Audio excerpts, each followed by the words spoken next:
ሰላም ሰላም ውድ የማህበራችን አባላቶች፣ አሁን ዛሬ ወደዚህ የመጣሁት ብዙ የማህበር አባላቶቻችን የሚጠይቁንን ጥያቄ በኢንቦክስ እየመለስን ቆይተናል። አሁን ግን አንድ ሶስት ጥያቄዎች ለሁሉም ይጠቅማሉ ብለን ስላሰብን አዲስ ለሚገቡትም ወደ ጥያቄዎች ስለሚኖራቸው እሱንም ጠቅላላ አድርገን ይጠቅማል ብለን በዚህ ለመግለጽ ነው የመጣነው። ወደ ጥያቄዎች ከመግባታችን በፊት እስቲ ለአዲስ አባል ለሚሆኑም ሰዎች ይሆን ዘንድ ስለ አሰራራችን እስቲ እንግለጽ። አሁን በዚህ በኩል ከምታዩት የፕላትፎርማችን ፎርም መሰረት ከአንደኛ እስከ አምስተኛ ደረጃ ላይ አለ። በዚህ መሰረት አንድ አባል አዲስ ሲገባ ኩፖን ይገዛል። በተመደበው ገንዘብ መሰረት ኩፖን ይገዛል። ያንን ኩፖን ከገዛ በኋላ ይቀመጣል ማለት ነው። ከሱ በኋላ 5 ሰው አባል ሲሆን እዚህ ጋር በምታዩት አምስተኛ ተራ ቁጥር ደረጃ ላይ ይቀመጣል ማለት ነው። እሱ 5 ቁጥር ላይ ሲመጣ መጀመሪያ 5 ቁጥር ላይ የነበረውን ወደ 4 ከፍ ያደርገዋል ማለት ነው። ከዛ እሱ ወደ 4 ሲመጣ ደግሞ መጀመሪያ 4 ላይ የነበረውን ወደ 3 ከፍ ያደርገዋል። እሱ 3 ሲመጣ ደግሞ መጀመሪያ 3 ላይ የነበረውን ወደ 2 ከፍ ያደርገዋል። 2 ላይ ሲመጣ ደግሞ 2 ላይ የነበረው ወደ 1 ይመጣና 1 ላይ ሲደርስ ተከፋይ ይሆናል ማለት ነው። ልክ ተከፋይ ሲሆን 1 ቁጥር ለቆ ይወጣል ማለት ነው። 1 ቁጥር ሁሌ ባዶ ይቀጥላል ማለት ነው። በዚህ መሰረት ፕሮግራሙ ይቀጥላል ማለት ነው። ፕሮግራሙ አሁንም ከኋላ ሲመጡ ወደ 5 እንደዛው እየተሸጋሸገ እስከ ክፍል ድረስ እያሸጋሸጋቸው የሚሄድ ይሆናል ማለት ነው። ወደ ጥያቄዎቻቸው ስንመጣ ሁለት ጥያቄዎችን በአንድ ላይ እንመለሳቸው። አንደኛው ጥያቄ ከአባላቶችም የተመዘረሩ ለአዲሶችም ሊሆናል ብለን ስላሰብን መጨረሻ አካባቢ የሚመዘገቡ ሰዎች ክፍያውን ከከፈሉ በኋላ ላይደርሳቸው ይችላል እና ይሄ እንዴት ነው የሚሆነው የሚል ነው። ሁለተኛው ጥያቄ ደግሞ ከዚህ በፊት ቆርጠው የ100 ብር ኩፖን ቆርጠው 100,000 ብር ደርሳቸዋል ተብለው ገቢ ግን የተደረገልን በአካውንታችን 99,000 ብር ነው። 1,000 ብሩ ለምን ተቆረጠ? ምክንያቱን ለማወቅ ነው የሚል ጥያቄ ተጠይቀናል።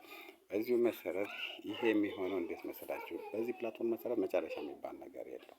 ምክንያቱም አንድ ሰው ልክ ክፍያው ሲደርስ 1,000 ብር ትቀንስና 10 ኩፖን ይገዛል ማለት ነው። የ100 ብር ታን የቆረጠው የ100 ብር ኩፖን ስለቆረጠ በመቶ 10 ይገዛና ለሁለት ሰዎች 5 ይሆናል ማለት ነው።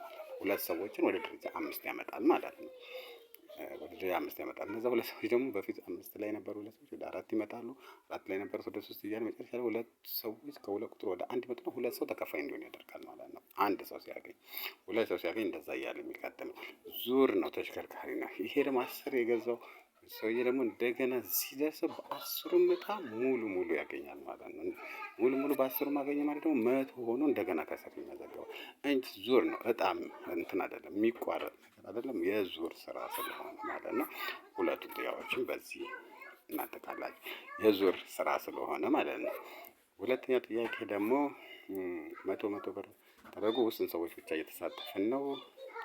በርከት እንዴ ሁሉን እንዲያሳትፉ ብዙ አባላቶችን እንዲበዙልን ለምን አሬንጅ አታደርግም ተብሏል። በዛው መሰረት ጥያቄውን ተቀበለን አስተካክለን ፕላትፎርማችን አስተካክለን አሁን እዚህ ጋር በምታዩት መሰረት ከ10 ብር ጀምሮ 10 ብር፣ 25 ብር፣ 50 ብር፣ 100 ብር አድርገን በ4 አይነት ፎርም አዘጋጅተናል።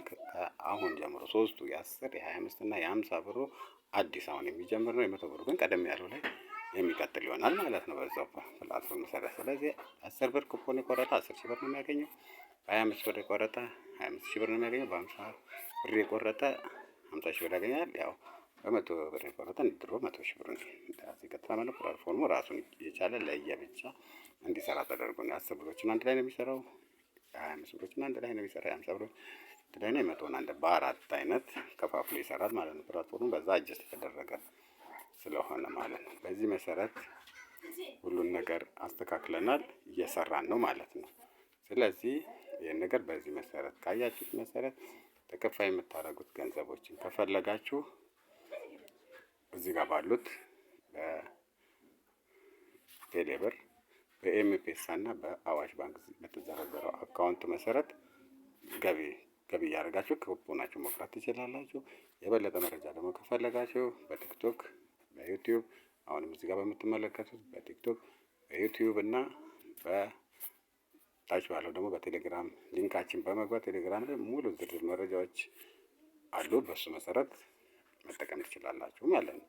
የበለጠ ከእናንተ የሚጠበቀው ምንድነው? ሰዎች እንዲያው ተደራሽ እንዲሆን ኮፒ ሼር እያደረጋችሁ ተደራሽ እንዲሆን ማድረግ ብቻ ነው። ምክንያቱም ቶሎ ክፍያ እንዲከፈላችሁ አባላቶች በገቡ ቁጥር ክፍያ ቶሎ እየፈጠነ ስለሚሄድ ማለት ነው።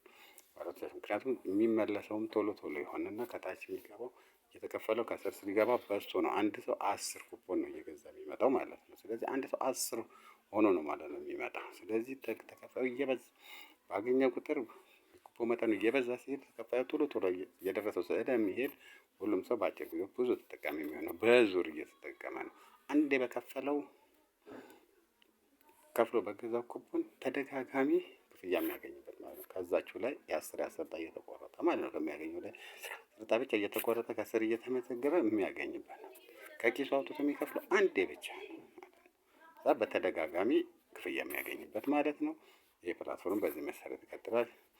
ሙሉ መረጃዎቹ ሁሌም እንዲደርሳችሁ ከፈለጋችሁ የቲክቶክ አካውንታችንን ፎሎ ላይክ እያደረጋችሁ መረጃ ቶሎ ቶሎ ሲገባላችሁ ሼር አድርጉት። የዩቲዩብ ተከታታዮች ደግሞ የዩቲዩብ ገጻችንን ሰብስክራይብ እያደረጋችሁ መረጃ በዩቲዩብ ስለሚለቀቅ ቶሎ ቶሎ በዛ ማግኘት ትችላላችሁ። በቴሌግራም ሊንካችን ደግሞ በመግባት የፈለገው ማግኘት ትችላላችሁ ማለት ነው። ዛሬ በቃ እናመሰግናለን። በሌላ እስከምንገናኝ መልካም ጊዜ